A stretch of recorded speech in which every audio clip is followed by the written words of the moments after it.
کہیں نہ کہیں وہ عمران خان صاحب آلدو کہ ان کا نیریٹو تھوڑا چینج نظر آ رہا ہے, کبھی وہ کسی کو الزام پر ٹھہرا رہے ہیں اور کبھی کسی کے اس پہ, لیکن ساتھ ساتھ پارلیمنٹ کی جو بات کی عامر الیاس رانا صاحب نے اور آرمی چیف کے اس بیان سے متعلق, بڑی ہم تقریر سنتے ہیں کہ جی پارلیمنٹ کی بالادستی, آئین کی بالادستی, لیکن کال آف فیل میں اتنا تضاد نظر آتا ہے کہ جو چیز ایک آئین کے مطابق کانسٹیٹیوشنلی جو مینڈیٹری ہے اس کے پیچھے ہم نہیں جا رہے, کیوں؟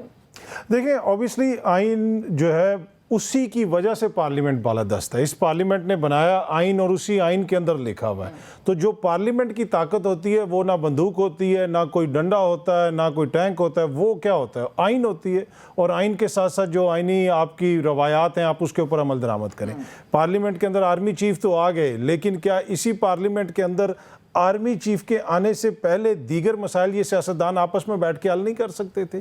یہ مطلب دیکھیں نا, اگر آرمی چیف آ کے ان کو بتا رہے ہیں یہ ہمارا پاکستان ہے, تو کیا یہ سارے سیاستدانوں کو نہیں پتا کہ یہ ہمارا پاکستان ہے؟ اور اس میں جو یہ اہم جماعت پی ٹی آئی, اس کو بھی تو ہونا چاہیے تھا, پارلیمنٹ میں ہونا چاہیے تھا. یہ پی ٹی آئی تو دیکھیں ایک نہیں, اس میں ساری جماعتیں, اگر آپ پی ٹی آئی کی بات کریں, خان صاحب برطانوی ڈیموکریسی کی بات کرتے ہیں, پر 3 سال میں کتنی دفعہ انہوں نے آ کے آنسر کیے وہاں پہ question as a prime minister. برطانیہ کا وزیر اعظم تو ہر ہفتے ہم دیکھتے ہیں, ہم کور کرتے رہے, ہر ہفتے وہ آ کے جواب دیتا ہے, تو کتنے انہوں نے عرصہ کیا. تو پرابلم بقول ان کے انہوں نے تو ہر بدھ آنا تھا, ہر بدھ آنا تھا. یہ بالکل جس طرح برطانیہ میں ہوتا ہے ہر بدھ میں آ کے, تو کتنا عرصہ انہوں نے کیا. یہ ایشو ہے نا کہ جب تک ہم باہر ہوتے ہیں اقتدار سے, ہمیں آئین بھی نظر آ رہا ہوتا ہے, ہمیں پارلیمنٹ کی بالادستی بھی نظر آ رہی ہوتی ہے, اور جب ہم اقتدار میں آتے ہیں ہماری چیزیں مختلف ہو جاتی ہیں. وہ بات صحیح ہے کہ اقتدار میں ہوتے تو آپ کے پاس آئین کی ایک دوسری کاپی ہوتی ہے اور اقتدار سے باہر ہوتے دوسری کاپی ہوتی ہے. دیکھیں جس طرح ابھی کہا جا رہا ہے کہ جی خان صاحب کہہ رہے ہیں کہ جی میں صرف اسٹیبلشمنٹ سے بات کروں گا, پر 3 سال یہ پی ڈی ایم والے معزز دوست کہتے نہیں رہے کہ عمران خان سے تو ہماری لڑائی نہیں, اس سے تو ہم نے بات ہی نہیں کرنی, اس کے لانے والوں سے, سلیکٹرز سے. دیکھیں باقاعدہ پارلیمنٹ کے فلور پہ یہ کہا جاتا رہا کہ ہم عمران خان نہیں, ہم سلیکٹرز سے بات کر کے کریں گے, کیونکہ وہ تو ان کی منشا سے آیا, وہ لے کے آئیں. تو ایشو یہ ہے نا, اب خان صاحب بھی یہ کہہ رہے ہیں کہ میں ان سے بات نہیں کروں گا, اس لیے کہ ان کے پاس تو کوئی طاقت ہے ہی نہیں. وہی والی جو عامر الیاس رانا صاحب کہہ رہے ہیں کہ ریجیڈیٹی, وہ فلیکسیبلٹی کا مظاہرہ اگر سیاسی جماعتیں کر رہی ہوتی ہیں. عامر صاحب آپ کی طرف میں یہ بات لے کر آنا چاہوں گی, اگر عمران خان صاحب کی مقبولیت سے کوئی ڈر خوف نہیں ہے اور آپ کہتے ہیں کہ جی عمران خان کوئی مقبول نہیں ہے, عوام جو ہے وہ اپنے ووٹ کے ذریعے مائنس کر دیں گے عمران خان کو, لیکن ہر وہ اقدام ایسا کیا جا رہا ہے کہ جس کی وجہ سے عمران خان کی پارٹی ہے, عمران خان کو سسٹم سے بالکل وہ باہر کر دیا جائے, تاثر یہی, ایک امپریشن تو یہی مل رہا ہے. تو یہ مقبولیت اور قبولیت سے واقعی میں ان کو خوف ہے؟ آتا ہوں اس پہ, مقبولیت سے قبولیت پہ. وہ بدھ کو کہہ رہے تھے نا, پاکستانی قوم کو اصل میں 75 سال سے بدھو ہی بنایا گیا. صرف فرق اتنا ہے کہ جس کو جو دل کرتا ہے وہ کرتا ہے. دیکھیں 97 میں نواز شریف نے جب اپنی انتخابی مہم شروع کی نا, تو انہوں نے پہلا جلسہ گوادر میں کیا. اب گوادر میں کہاں لوگ ہوتے ہیں, وہ تھا ایک میسج کہ میں ڈیولپمنٹ کروں گا. انہوں نے دوسرا جلسہ کیا غازی بروتھا پہ, ایک نہر بنی تھی, بے نظیر بھٹو صاحبہ نے اس کا سنگ بنیاد رکھا تھا. ٹھیک ہے, مقصد یہ تھا کہ میں تعمیر اور یہ کروں گا, وہ بھی کی, لیکن پھنس گئے احتساب کے اندر اور اپنی اپوزیشن جماعت کو کنارے لگا دیا. بے نظیر بھٹو سزا ہو جائے, فلاں ہو جائے, اور ملک سے باہر چلی جائے. کیا ہوا, 99 ہو گیا. سب نے تھینک یو ویری مچ کہا کہ جناب کو کر لیا جنرل مشرف نے. عمران خان صاحب کو فوج لائی, کوئی شک نہیں ہے. دوسروں کے اوپر بھی کون سا سیاستدان ہے جہاں پہ فوج نہیں لائی, لیکن سیاستدان وہ تبھی بنے جب وہ فوج سے نکلے. جیسے نواز شریف نے 90 کی وزارت عظمیٰ ISI کے جنرل حمید گل کو شکست دے کے لی, جب IGI کا صدر مولانا سمیع الحق نے بننا تھا, اور انہوں نے کہا میں اپنی باری نواز شریف کو دیتا ہوں, اور مرحوم محمد خان جنیجا اور مصطفیٰ جتوئی منہ دیکھتے رہ گئے. یہ حمید گل مرحوم کا اپنا سنایا ہوا واقعہ کہ ہم اس دن فارغ ہو گئے جب اس نے اچانک IGI شیٹ لے لی, اور وہ وزیر اعظم بھی بن گیا. پھر جب اسے اسحاق خان نے نکالا اور ریزائن لیے لوگوں کے ساتھ, میں بالکل اس ہسٹری کا آئی وٹنس ہوں کہ لوگ جاتے تھے بتا کے آتے تھے کہ ہم نے کیا. اسحاق خان صاحب, وہ ایک MNA گل امید روکھڑی مرحوم تھے, وہ کہتے بابا ہاتھ ہی نہیں ملانا تھے, ہوں پورا ہاتھ گھند آئی, کیونکہ میں ریزائن لے کے گیا ہوں. وہاں مولانا کوثر نیازی, مصطفیٰ جتوئی, یہ سارے ریزائن لینے کے لیے بیٹھے ہوتے تھے. سازشیں تھیں. جب آپ کو نکالا گیا, آپ نے ایک تقریر کی اور آپ پبلک لیڈر بن گئے. آپ جب ڈیفائنس کرتے ہیں, جب آپ کہتے ہیں, عمران خان نے بھی یہی کیا. جب ان کو نکال دیا تو آج وہ پبلک پاپولر لیڈر ہے. لیکن سمجھنے کی بات یہ ہے کہ جو پبلک کے پاپولر لیڈر ہوتے ہیں یہ آپس میں کیوں نہیں بات کرتے. ان سب کو پتا ہے کہ ہم کس کس جگہ سے کس طرح نکلے ہیں. اگر یہ آج بات کر لیں, کبھی فوج پہلے ایسے بات کرتی تھی, جب آج وہ چوک میں آ کے کر رہے ہیں, جو مرضی آپ کہیں کہ جی بیہائنڈ دا سین ہے, لیکن وہ یہ کہنے پہ مجبور ہیں کہ آپ چلیں, ہم آپ کے پیچھے چلیں گے. تو سیاستدانوں کو بھی بیٹھ جانا چاہیے. اب جب عمران خان قبولیت, جو آپ کا سوال ہے, اس کو کیسے آپ کریں گے حاصل؟ آپ لڑائی کر کے, آپ نے 1 سال سے الیکشن کی ڈیٹ لے لی؟ نہیں لی. آپ نے ہر بار اختیار کیا, آپ قبول اور مقبولیت چلتے چلے گئے, لیکن قبولیت کے اس جگہ پیرامیٹر پہ آپ بریک پہ آ جاتے ہیں جب آپ کے ساتھی اٹھائے جاتے ہیں. مجھے بتائیں, آج یہ 2 دن بعد ہر ضمانت میں ہر بندہ ان کا واپس آ رہا ہے. عمران خان تو بالکل ہی سائڈ پہ ہے, نہ سزا ہوئی ہے, نہ ضمانتیں گھر سے ہو رہی ہیں, باہر ہو رہی ہیں. ان 90 دن ریمانڈ پہ اور 2 سال جیلوں میں پڑے رہے. یہ عدالتیں تاریخیں نہیں سنتی تھی. یہی عدالتیں جو آج آزادی کی چیمپئن ہیں, یہی پیرامیٹر لگاتی تھی. آصف سعید کھوسا نے ایک اور ویڈیو پہ وہ لکھا, جیسے وہ بہشتی زیور میں لکھا ہوتا ہے نا کہ آپ نے پولیس رات کیسے نکلنا ہے. اس نے ویڈیو کا فرانزک کا سسٹم, آصف سعید کھوسا یہ ان کے داماد ہیں جن کے سسر نے کہا تھا کہ ہم نے بھٹو کو اپنی نوکریاں بچانے کے لیے پھانسی دی. اگر ہم ہر چیز کی لیگیسی دیکھتے ہیں کہ کون کیسے آیا, تو سارے رشتہ داری بھرے پڑے ہیں ہر سسٹم کے اندر. تو آپ کو بات کرنی پڑے گی قبولیت کے لیے. آپ الیکشن جیتے ہیں, آپ پبلک کے لیڈر ہیں, لیکن آپ کو اپنے ان سیاستدانوں سے سبق سیکھنا چاہیے. کیا نواز شریف جب آپ دھرنا لے کے آ رہے تھے, آپ کے گھر بنی گالا نہیں آگے تھے؟ سیاست کرنی ہے نا, تو دل بھی بڑا کرنا پڑے گا. نہیں کریں گے, میرا نہیں خیال کہ کچھ بھی ملے گا. سیاست کرنی ہے اطہر صاحب, دل بھی بڑا کرنا ہوگا. رولز آف دا گیم جو ہے وہ تبدیل ہونے کی ضرورت ہے. اور سیاستدان آپس میں بات کس طرح کریں گے؟ آپ بات کرتے ہیں عوام کی, ووٹ کو عزت دینے کی بات کرتے ہیں, لیکن عوام میں نہیں جاتے, اور آپ پھر سپورٹ کے لیے کسی اور کی طرف دیکھ رہے ہیں. تو وہ کبھی تبدیل آپ کے خیال میں ہو سکے گا؟ نہیں, یہاں پہ تو سیاست کرنی ہو, صحافت کرنی ہو, ہر چیز میں آپ کو دل تو بڑا کرنا پڑتا ہے. پاکستان کے اپنے یونیک چیلنجز ہیں اس میں کام کرنے کے. یہاں پہ مسئلہ یہ ہے کہ دیکھیں, خان صاحب کے دور کے اندر بھی احتساب وغیرہ بھی ہوتا رہا. ہم نے یہاں تک کہ دیکھا کہ ایک میڈیا چینل کے اونر کے ساتھ جو بھونڈا قسم کا ایک مقدمہ آیا, اتنا عرصہ ان کو اندر رکھا. لیکن گزشتہ 1 سال کے اندر جو کچھ ہوا, اس کی نظیر پاکستان میں کبھی نہیں ملتی. لیکن جو عامر صاحب کہہ رہے ہیں فریولس کیسز, یا 2 سال جو ہیں وہ جیلوں رانا میں صاحب کے ہوا ہے, رانا صاحب کے اوپر کتنا فریولس قسم کا کیس ہوا, اور بہت سارے دوست اور جیلیں بھگتی ہیں, اور بہت سارے دوست اس وقت جو سیاستدان ہیں وہ یہ کہتے تھے کہ یہ عمران خان تو کر ہی نہیں رہا.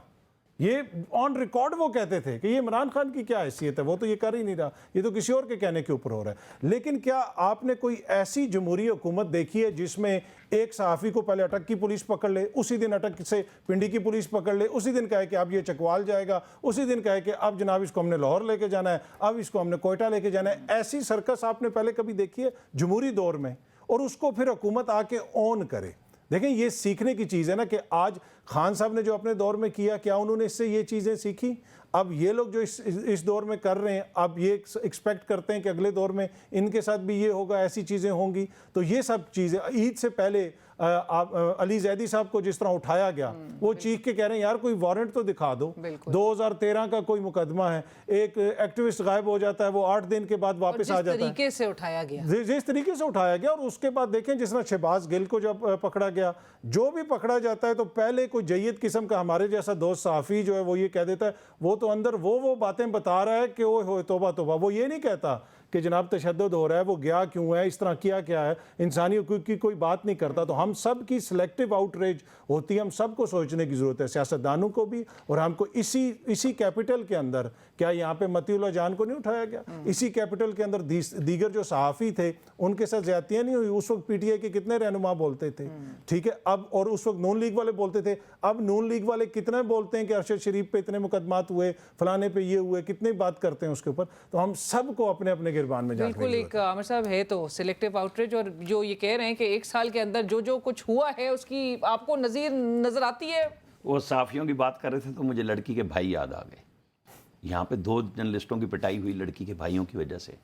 کسی نے بولا کہ کس نے کیا تھا, لیکن عمران خان کے دور میں ان کا DGFI بولا کہ عمران خان نے مجھے بلایا, پہلے کہا خواجہ آصف پہ غداری کا کیس بناؤ. کسی اور نے نہیں بولا, اس کے سٹنگ DGFI نے بولا. اس نے کہا کہ مجھے اعظم خان کے ساتھ بٹھایا, مجھے بٹھایا. وہ جو آج کل شیر ببر بھاگا ہوا ہے باہر, جو یہاں پہ ساری پریس کانفرنس شہزاد اکبر کرتا تھا, کہ یہ قابو کرتا ہے ایک ویڈیو کی وجہ سے سرتاپا چیئرمین کو, اور تم 2 کیس نہیں بنا سکتے.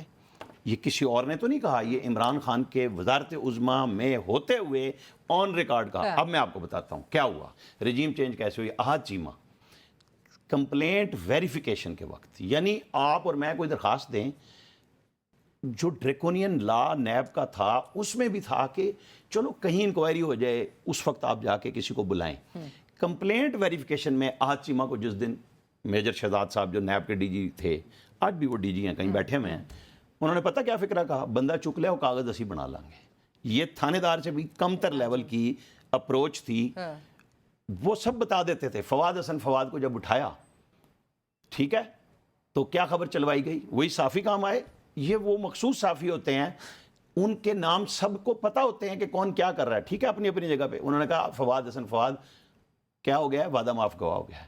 میں نے اسلام آباد میں بیٹھ کے خبر دی تھی، کوئی وعدہ معاف گواہ نہیں ہوا. اس نے جو ریکارڈ دیا ہے، جو آج یہ بتا رہے ہیں وعدہ معاف گواہی کا، جس دن وہ اریسٹ ہوا ہے اس کو بتایا کہ آپ کے یہ موبائل تھے، یہ لیپ ٹاپ تھے، ہمیں چاہیے. اس نے کہا میرے ڈرائیور کو بھیجیں، میری وائف سے لے آئے گا. وہ لے کے آئے.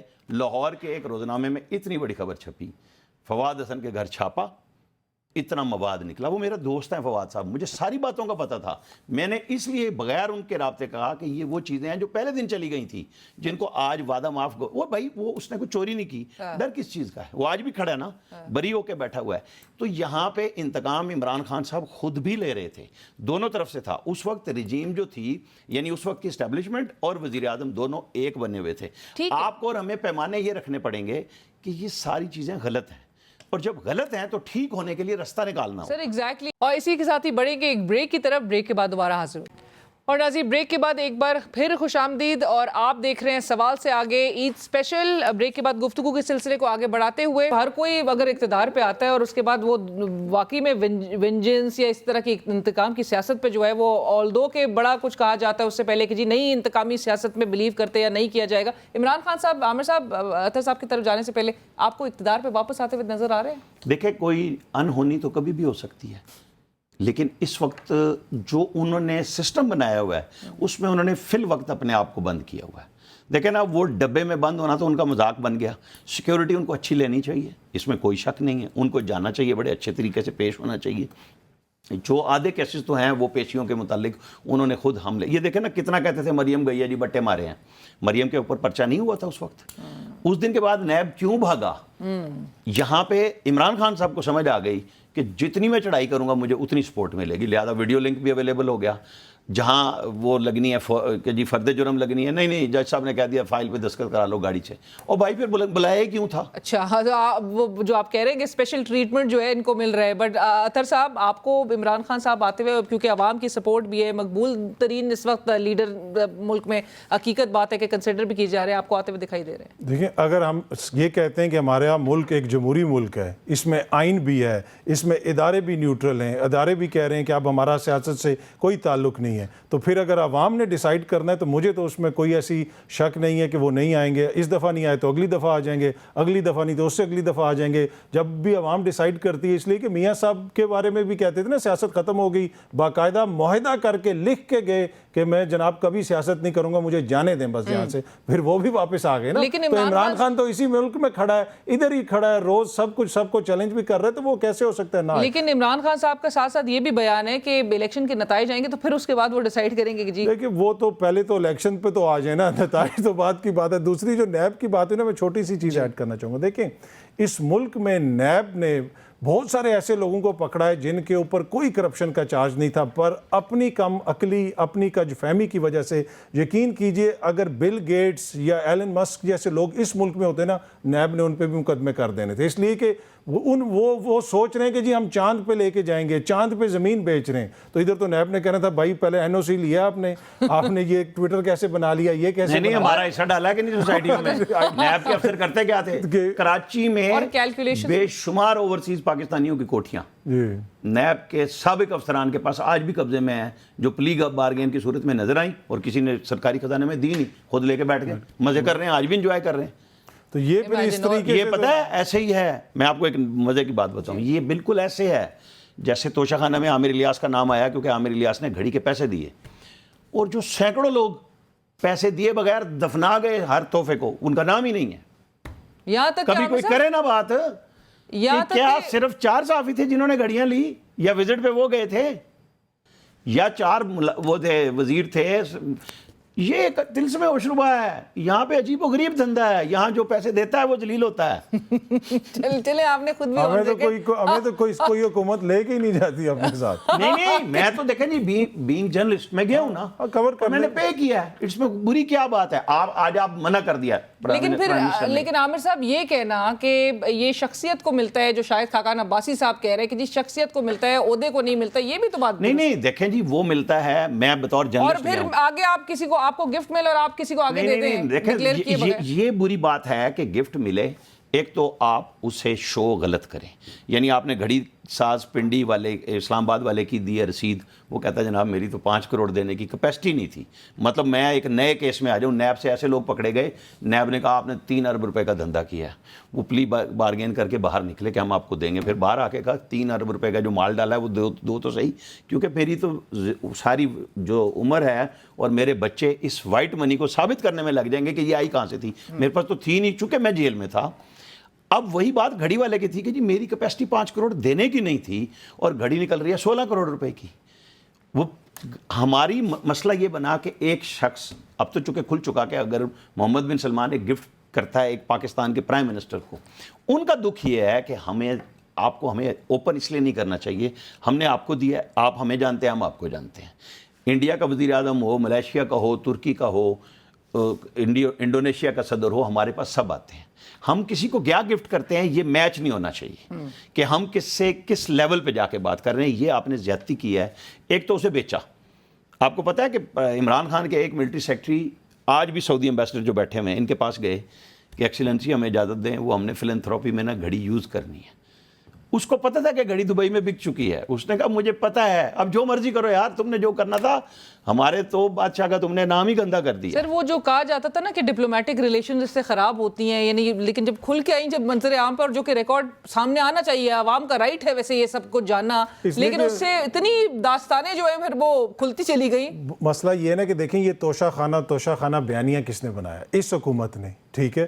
اب ان کو تو وائٹر دین وائٹ ہونا پڑے گا نا، ساری چیزیں سامنے لانی پڑیں گی۔ اب یہ کیوں بار بار پلی کر رہے ہیں کہ یہ چیز سامنے نہ آئے، وہ چیز سامنے نہ آئے، ٹھیک ہے؟ اب 90 سے آپ 2001 تک کی تفصیلات بھی دے دیں۔ اور دوسری بات یہ ہے کہ دیکھیں جو جہاں تک تحفے کی بات ہے، پچھلے دنوں ایک چیز بڑی خبر مشہور ہوئی جو برطانیہ میں بڑی رپورٹ ہوتی رہی، کوئنز نے کتنے ملین کے تحفے بیچے جو ان کو عرب حکومتوں کی جانب سے ملے تھے، برطانیہ کی گھوڑے جو ساری چیزیں ملتی رہیں۔ دیکھیں وہ جو تحفے ملتے ہیں وہ آپ نے پیسے دے کے لے لیے اصول کے مطابق، وہ اس کے بعد آپ کا ہے، ٹھیک ہے؟ لیکن یہ جو تحفے ملتے ہیں یہ ان کو کوئی ذاتی حیثیت میں نہیں ملتے کہ جی عمران خان بڑے سمارٹ ہیں یا میاں صاحب بڑے مدبر ہیں یا زرداری صاحب بڑے اچھے سیاستدان ہیں، وہ پاکستان کے جو 22 کروڑ عوام ہیں ان کو ریپرزینٹ کر رہے ہوتے ہیں، ٹھیک ہے؟ وہ ان کے نام پہ تحفے ملتے ہیں۔ آپ عہدے سے اگر باہر ہیں، آپ اقتدار سے باہر ہیں، تب تو نہیں مل رہے، تب تو نہیں مل رہے، تو آپ پاکستان کو ریپرزینٹ کر رہے ہیں، پاکستان کی وجہ سے آپ کو یہ چیز اچھی شروعات ہوئی ہیں کہ اب آپ پی ایم ہاؤس چلے جائیں، نہیں آپ پی ایم ہاؤس چلے جائیں، جتنے تحفے شہباز شریف کو ملے ہیں وہ شو کیس میں لگ گئے۔ اب تو لگیں گے نا، اب تو لگیں گے، اب میں کچھ اور کہہ رہا ہوں، اس کو آپ دوسری طرف لے کے جا رہے ہیں۔ میں کہہ رہا ہوں بحث کا نتیجہ تو اچھا ہوا کہ آپ نے چھیڑا، آپ نے بتایا، پبلک کیا کہ جی ہم نے لیے، اب آپ نے طے کر لیا کہ آئندہ کسی کو نہیں ملیں گے، وہ ہم یہاں پہ اپنے قومی خزانے میں رکھیں گے کہ یہ ایسے نوادرات ہیں جو کسی کو ملے ہیں۔ بہت اچھی بات، اس سے ایک رزلٹ تو اچھا آیا، نتیجہ آپ نے برا کیا نا، آپ کے ساتھ برا ہونا چاہیے، وہ آپ بھگتے ہیں دونوں تینوں پارٹیاں، پیپلز پارٹی اس کے اوپر کوئی مفر نہیں ہے، لیکن آپ تحفہ بیچے نہیں، ایک تحفہ بیچے نہیں، اس کو چھپائے نہیں۔ گاڑی رولز میں نہیں آتی تھی، رولز چینج ہوتے ہیں، چینج کر کے لی، آپ خراب ہو رہے ہیں نا۔ لیکن آپ کو لگا نہیں کہ رولز جو ہے وہ چینج کسی بیلفائڈی انٹینشن کی وجہ سے؟ کہہ رہا ہوں نا، خراب کیوں ہوئے؟ آپ خراب کیوں ہوئے؟ وہ گاڑی کتنے کی بھی تھی، وہ کتنی بھی پرانی تھی، آپ نے لی نا رولز ریلیکس کر کے، تو آپ کو جواب دینا پڑا۔ آپ نے گھڑی شو نہیں کی، 18 وزٹس، صرف گھڑی نہیں، 18 وزٹس کے تحفے ہیں ہی نہیں ریکارڈ پہ پرائم منسٹر کے۔ وہ کیوں نہیں ہیں؟ کیونکہ اسی لیے یہ آپ کو پتا ہے شہباز شریف کا جو ملٹری سیکٹری پہلے عمران خان کی طرف سے آیا تھا، وہ فارغ ہوئے، ان کو یو اے ای کا گفٹ عمران خان کا، یہ شہباز شریف کا آیا مارکیٹ میں دے دیا۔ وہ عادت پڑی ہوئی تھی، وہ جو آئی تھی نا، تم نے تو تصویر کیسے بنائی جب ایم ایس ہمیں بھیج رہا ہے، تو تم کون ہوتے ہو؟ وہ عادت پڑی ہوئی تھی لوگوں کو۔ لیکن چلے تحفے کی ڈیٹیلز جمع کرانا وزیر اعظم کا تو کام نہیں ہے نا، وہ تو نہیں، آپ کا کام صرف وصول کرنا ہے؟ نہیں وزیر اعظم کا تو نہیں ہوتا. ملٹری سیکٹری کے ساتھ اگر آپ کی فیملی انوالو ہو گئی ہے, آپ منگوائیں گفٹ گھر پہ, کس کا کام ہے جی؟ یہ تو پھر پرائم منسٹر کوئی بھی ہو, پھر پاناما, اکاما, پھر وہ جو عمران خان کا فلیٹ تھا وہ اس وقت تو کوئی حیثیت نہیں تھی, اپنی ذاتی حیثیت میں لیا تھا, تو شو اس نے بھی نہیں کیا تھا.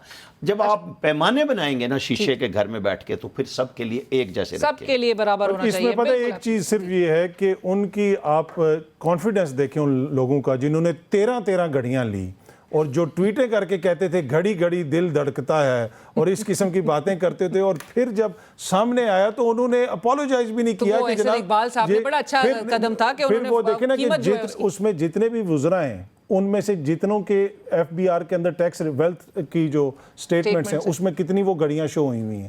اگر نہیں شو ہوئی تو وہ آج پریس کانفرنس کریں عید کے بعد, پر چلیں بڑی عید پہ کر لیں کہ وہ سامنے گھڑیاں رکھیں, جی یہ مجھے 13 ملی تھی, ہم نے تو نہیں بیچی, یہ 13 پڑی ہیں. اچھا ایسے ڈکلیریشن تک تو کس کی گھڑیاں بکی, کدھر گئیں, ٹھیک ہے کہ نہیں, یہ تو ایک بندے نے ڈکلیئر کر دی. جس طرح رانا صاحب نے کہا کہ میں نے پیسے دے کے گھڑی لے لی تو میرا نام سامنے آ گیا, عمران خان نے ڈکلیئر کر دی اپنی ایف بی آر کے اندر, تو اس وجہ سے یہ بن گیا, باقی تو کسی نے ڈکلیئر ہی نہیں کیا. اتنا انوسینٹ عمران خان نہیں ہوگا, اس نے ایف بی آر میں تب ڈکلیئر کیا جب سعودی عرب سے پہلا احتجاج آیا کہ حضور یہ گھڑی صرف ہم نے 2 بنوائی تھی, یہ مارکیٹ میں گئی ہے, وہ پتہ لگا ہو یہ تو چوری پکڑی گئی.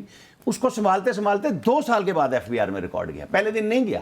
اس طرح نا انوسینٹ بنائے, جب ہمیں آپ کو بحث کرنی ہے نا, پھر ہم پھر زرداری ہو, پھر مریم نواز کا نام آئے, Maryam Nawaz public office holder نہیں رہی, بے نظیر بھٹو ہوں, عمران خان ہوں, پھر ان سب کو جو پبلک آفس ہولڈر رہے ہیں ان کے اوپر ایک ذمہ داری یہ آتی ہے کہ نہیں آپ نے اس وقت ڈکلیئر کیا جب آپ گھڑیاں بیچ کے پیسے بھی آپ نے اس سے لیا, آپ تو وہ خرید. یہ تو الزام ہے نا, سعودی عرب کا احتجاج آن دا ریکارڈ کس جگہ پہ ہے؟ کیا سعودی عرب تو بادشاہ لوگ ہیں سر, انہوں نے تو جدہ میں اتنی دیکھے نا پلاٹ دیا میاں صاحب کو کہ اتنی مبارک زمین پہ میاں صاحب بیچ کے آگے وہاں سے. سعودی عرب والے کدھر شکایت نہیں وہاں تو حسین نواز آج تک کاروبار کر رہا ہے. ہاں وہی نا, وہ نہیں آپ ذرا چیک کر لیں, وہ نہیں مل, انہوں نے خود کہا تھا نا مل بیچی. ارے بھائی وہ تو مطلب حسین نواز کا آج بھی کاروبار وہیں پہ ہے. نہیں پر ٹی وی انٹرویو میں کہا تھا نا کہ مل بیچی اور 2006 کے فلیٹ بنائی جاتی ہیں, دی جاتی ہیں, تو وہی نا وہ کدھر کرتے ہیں اتنا. سعودی عرب والے نہیں اتنے جس نواز شریف نے کاروبار کیا اس کو اپنا حساب دینا پڑ گیا. اس کو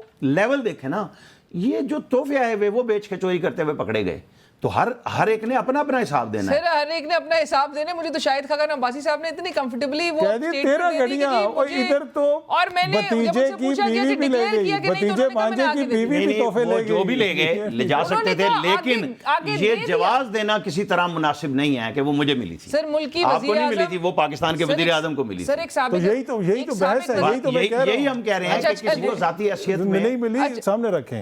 ہاں اگر کوئی تحفہ صحیح ملا اور وہ پاکستان کے ڈائریکٹ خزانے میں آیا, ہمیں جب ہم بات کرتے ہیں تو ہمیں بھولنا نہیں چاہیے وہ تھا شاہ عبداللہ کا تحفہ $1.5 بلین جو اس نے نواز شریف کو گفٹ کیا اور پاکستان کے خزانے میں آیا. ساری دنیا حیران تھی جب پاکستان پھر پھنسا ہوا تھا اس یہ وقت. نیوکلیئر دھماکوں کے بعد نہیں جی نہیں, یہ جب نواز شریف آپ وزیر اعظم بنے تھے اس دفعہ. جی اچھا, یہ اس لیے کہ وہ ذاتی دوستی بن چکی تھی شاہ عبداللہ کے ساتھ جب وہ کراؤن پرنس تھے اور یہ ایگزائل میں تھے. ٹھیک ہے, پاکستان پھنس گیا ہوا تھا, پاکستان کے پاس نہ انرجی کے لیے پیسے تھے, نہ دہشت گردی کے خلاف لڑنے کے لیے پیسے تھے. مشرف صاحب وہاں چھوڑ کے نکل گئے تھے, پیپلز پارٹی نے وہ تباہی کی تھی اس ملک کی, اور اس کے اندر افتخار چودھری نے LNG کے اوپر سٹے کر کے حصہ ڈالا تھا کہ یہ کرپشن کے ساتھ آ رہی ہے. ہم وہ جو ججوں کی اپنی جورسڈکشن سے نکل کے نیو جورسپروڈنس بنائی ہوئی ہے نا لیگل, انہوں نے یہ وہ ہے جس کے شاخسان نے $8 بلین معافیا مانگی نا اسی کمپنی سے, اسی سے پوری پارلیمنٹ نے کیا, صدارتی ریفرنس سے سپریم کورٹ سے سٹیمپ لگائی کہ اب دوبارہ نہیں چھیڑو گے اسے. وہ تب آئے, ورنہ آپ کو $8 بلین وہ بھی دینا پڑنا تھا, کیونکہ یہ وہ حماقتیں تھیں جو آپ نے اپنی جورسڈکشن سے نکل کے نیو جورسپروڈنس بناتے ہوئے کہا کہ نہیں ہم تو سب کچھ ہیں, انداتا ہیں, کیونکہ اللہ کے بعد آپ ہیں. تو آپ کو سوچنا چاہیے جب بھی آپ جائیں گے. مسئلہ پھر وہی ہے کہ ادھر پھر کالا کوٹ پہن کے کون افتخار چودھری کے سامنے جاتا تھا, کون کہتا تھا یہ انسانوں کا معاشرہ نہیں ہے, جوز یوسف رضا گیلانی گھر. میاں صاحب بھی تو سب سے بڑے, اس کو بھی آج سب سے بڑے تو میاں صاحب چیمپئن تھے. افتخار چودھری سے سب سے زیادہ فائدے بھی انہوں نے لیے, اپنے مقدمات اتنا عرصہ پہلے کلیئر کر لیں. میں تضاد تو سب ہے نا, لیکن اس کالے کوٹ کو میں تھوڑا سا کلیئر کرنا چاہوں گا. یہ بہت سارے لوگ ہمارے ساتھی اس طرح ایک دم مثال دے دیتے ہیں. نواز شریف تب گئے تھے, پہلا مسئلہ تھا افتخار چودھری اور یوسف رضا گیلانی کے درمیان سوئس کورٹ پہ, وہاں پہ ایک لیٹر لکھنے کا جو بار بار کورٹ کہہ رہی تھی آپ لکھیں. آصف سعید کھوسا صاحب اس بینچ کے سربراہ تھے جنہوں نے سزا دی, اس میں افتخار چودھری نہیں تھے. ٹھیک ہے, وہ ایسے تھے جیسے ثاقب نثار اوپر بیٹھے ہوئے ہیں پاناما والے پہ, اور آصف سعید کھوسا اس کو ہیڈ کر رہے ہیں. اسی طرح یہ بینچ بنا, انہوں نے ان کو ٹل رائزنگ آف دی کورٹ سزا دی تھی. وہ نااہل ہو گئے, وہ نااہل ہونے کے باوجود پرائم منسٹرشپ کے طور پہ کام کرتے رہے. پھر پی ایم ایل این نے کہا کہ اب آپ نااہل ہو چکے ہیں, آپ کام نہیں کر سکتے. یہ جو کالے کوٹ کی بات ہے نا, یہ میمو گیٹ میں گئے تھے نا, میمو گیٹ جس بات کی مثال دی ہے تو میمو پہ بھی آ جانا, میں اس پہ بھی آؤں گا. نہیں, کالا کوٹ تو میمو گیٹ پہ پہن کے گئے تھے لیکن نا. آپ نے ابھی افتخار چودھری کا نام لیا. جی جی جی, تو افتخار چودھری صاحب کی عدالت تھی نا, وہ جو آپ نے خود ہی کہا کہ افتخار چودھری پہ بات ہوئی. میرے بھائی اگر ہم ریکارڈنگ نکلوا لیں گے بعد میں, نہیں وہی بات میں ایگزیکٹلی وہی بات کر رہا ہوں. میں نے یہ نہیں کہا نہیں گئے, میں نے چونکہ ایک بات یوسف رضا گیلانی کی سزا کی تھی, آپ نے کہا میں کالا کوٹ پہن کے, میں آپ کو وضاحت دے رہا ہوں کہ وہ اس وقت گئے جب گیلانی صاحب نے عہدہ چھوڑنے سے انکار کر دیا. اس پہ پھر ان کو ہینس فورتھ ود کا آرڈر ہوا, اور اس دن خورشید شاہ, میں یو کے جا رہا تھا اور خورشید شاہ اور ایئر مارشل تھے راؤ کرمل سلمان, یہ دونوں مجھے ایئرپورٹ پہ ملے. میں نے خورشید شاہ سے کہا کہ آج کیا ہوگا اس کا فیصلہ؟ کہنے لگا رضا کو نااہل ہوگا اور اس کو فوراً فارغ کرے گا. میں کہا کیوں؟ کہنے لگا اس نے افتخار چودھری کے کہنے پہ 19ویں ترمیم ہماری مرضی کے بغیر کرائی, یہ ڈر گیا. اس نے کہا نہیں, ججوں کی اپائنٹمنٹ کا اختیار پارلیمانی کمیٹی سے نکالو, واپس ججوں کو دے دو, آج یہ بھگتے گا. میں فلائی کر گیا اور وہی سزا. بالکل جب دیکھیں نا جج, مطلب سب سے بڑا اختیار یہ ہے کہ جب آپ کہتے ہیں ثوابدیدی اختیار نہیں ہونا چاہیے, ایک پی این بھرتی کریں اور آپ لوگوں کو نوکریوں سے نکال دیں. سیاستدانوں نے بغیر اشتہار کے نوکریاں دی, جیلیں کاٹی 3-3 سال, اور آپ جج بھرتی کرتے ہیں, پوچھتے ہی نہیں کسی سے. نہیں دیکھیں, جو رانا صاحب نے بات کی میں 100% ایگری کرتا ہوں. میں یہی کہہ رہا ہوں کہ جو وہاں پہ جوڈیشل اوور ریچ ہوئی, اس کے بیکر کون تھے؟ میاں صاحب اس کے بیکر تھے کہ یوسف رضا گیلانی کو فارغ کیا گیا. پھر میاں صاحب جو کالا کوٹ کی بات ہوتی ہے نا, کالا کوٹ تو آپ کو پتہ ہے کہ میمو گیٹ کے اندر آج جوڈیشل اوور ریچ جب ہو رہی ہے, اس کا بینیفیشری کون ہے؟ جوڈیشل اوور ریچ جب بھی ہوگی یا کوئی نہیں, نام تو لینا یار, میں تو لے لوں گا. میں نہیں سمجھتا کہ عمران خان آج ہے نا 63A ری رائٹ کر کے گفٹ کر دی نا. نہیں, یہ 63A دوبارہ کر رہے ہیں گفٹ کی, لہذا کس طرح گفٹ کی سر 63A بتا دیں پنجاب میں کس طرح گفٹ. ایک منٹ 63A لکھا ہوا تھا ان کے اندر, بڑا واضح کہ جی عدم اعتماد آئے گی, لوگ پارٹی کے اگینسٹ ووٹ کر سکتے ہیں, جب ووٹ اگینسٹ کریں گے تو وہ ڈی سیٹ ہو جائے گی. یہ 63A تھا. انہوں نے کہا پر حکومت پھر بھی بن جائے گی. یہ آئین بنانے والوں کی منشا میں شامل تھا. یہ تشریح کرنے کے حقدار ہیں, آئین ری رائٹ نہیں کر سکتے, یہ آئین نیا نہیں لکھ سکتے. سپریم کورٹ تشریح کر سکتی ہے, اس کو ختم کرنا. انہوں نے کہا جی ووٹ بھی نہیں کاؤنٹ ہوگا اور بندے بھی نااہل ہوں گے, تو گفٹ کس کو ہوا؟ 25 بندوں کا ووٹ. آپ 100% ایگری کریں. اب یہاں پہ ٹھیک ہے, بندوں نے ووٹ دیے پنجاب میں, حمزہ کی حکومت بن گئی, ٹھیک ہے, ووٹ بعد میں کاؤنٹ نہیں ہوا, ڈی سیٹ ہو گئے, لیکن حمزہ کی حکومت پھر بھی قائم رہی. حمزہ کی حکومت قائم تھی, حمزہ وزیر اعلیٰ تھا, جو بندے ڈی سیٹ ہوئے عوام کی منشا سے اپنے گھر گئے, اور پھر ساری سپریم کورٹ عدالت نے نہیں دیا, سپریم کورٹ کی اوور ریچ تھی نا, انہوں نے بیٹھ کے کرایا ووٹ سے. یہ بالکل جب آپ نے وہ ووٹ کاؤنٹ ہی نہیں کیے. پر حمزہ تو سچ ہے نا, نگراں وزیر اعلیٰ یہ ہمارا ماحول ہی اس طرح ہے. ہم کیا کریں, جب ہم سچ بولیں گے, ہم اپنا سچ بولیں گے نا, کہ یہ اپنی سائٹ سے کہیں گے میری نظر میں جو سچ ہے وہ سارا سچ ہونا چاہیے. ہمیں اگر نواز شریف کالا کوٹ پہن کے, اگر نواز شریف بینیفیشری ہے تو عمران خان دھکے لگا کے بندے چڑھا کے بینیفیشری. چلیں سر, ایک بینیفیشری کی بات ہو رہی ہے کہ ہارے تو حمزہ گھر گیا, وہ تو وزیر اعلیٰ تھا, آخری دن تک وزیر اعلیٰ تھا, وہ تو بندے ہار گئے. ری رائٹ ہونے سے پتہ چل گیا تھا. اچھا ایک سوال, یہ جو بینیفیشری کی بات ہو رہی ہے, پچھلے ایک سال میں اتحادی حکومت میں بینیفیشری آپ کو نظر کون آ رہا ہے؟ کس چیز میں؟ اتحادی حکومت, یہ جو جماعتیں ہیں ان میں بینیفیشری جس کو سب سے زیادہ فائدہ ہوا ہے, نون لیگ تو نیچرلی ساری کاسٹ ادا کر رہی ہے. دیکھیں سارا ملبہ نون لیگ پہ گرتا ہے, پر ٹو بی آنیسٹ اس میں جو مین آرکیٹیکٹ ہے نا وہ پیپلز پارٹی والے ہیں. پر یہ بڑی چلاکی سے کہتے ہیں جی ہماری تو شازیہ مری صاحبہ بیٹھی ہیں, وہ تو غریبوں میں پیسے بانٹ رہی ہیں.